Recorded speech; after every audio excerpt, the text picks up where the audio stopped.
The point is, I wouldn't have known these things if I wouldn't have made my experiences with them. I wouldn't have known that it is actually possible to not drink water for 4 days. And I still peed after 4 days because there was so much water stored in my system that I wasn't running out of it after 4 days. And I survived.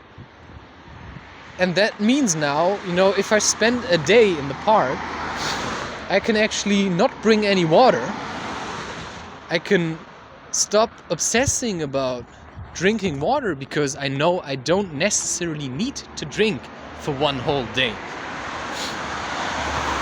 It's enough if I maybe drink 200 milliliters for a couple of days per day. When I go hiking, that's especially important. Because when I went hiking, I used to bring, for 3 days or 4 days, I brought like 12 liters of water. That's ridiculous. I would never do that again. Because now I know I actually don't need it. It's okay to be thirsty. People say, oh, when you're thirsty, it's already too late. What? Do you actually think that if I don't drink 3 liters of water every day, that I would die? It's ridiculous. Like, some people die just because they are sure they will. If you believe, and that's the thing, if you are certain that you're going to die because you didn't drink today, you might actually die. You can talk yourself into your own death. And that's just something your mind can create. They found somebody who was showing signs of cold exposure. Like he froze to death because he was locked in somewhere, but the temperature never dropped below 10 degrees. And he froze to death. Like, he froze to death, literally. Why? Because he was so afraid of freezing to death, because he thought, oh my God, I'm gonna freeze to death. It was only 10 degrees, like, there's no reason to freeze to death. But for that you have to make the experiences to support your own ideas to change. So now I know I can cycle for 170 kilometers with a lot of luggage, but I also can decide to never do that again. I can decide, I know it is possible to be barefoot in minus 20 degrees Celsius. But I also can decide never to do that again because it was also quite uncomfortable. And that's just the kind of decisions that you make based on actual experiences.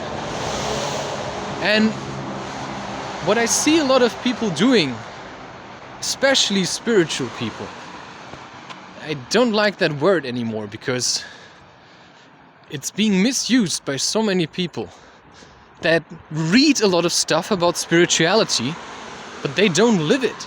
It's like the good Christian, right?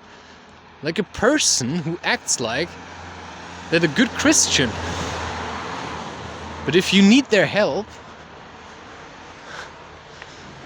they're not going to really help you. And that's just people who talk a lot about stuff. They act like they're all holy or all nice or all good. Well, in the end, they're full of shit. And I just happen to be a person who likes to first do things, but also who learned to talk less about the stuff that he's doing. Because if you're trying to convince people that you're actually as good as you are, you're gonna have a hard time.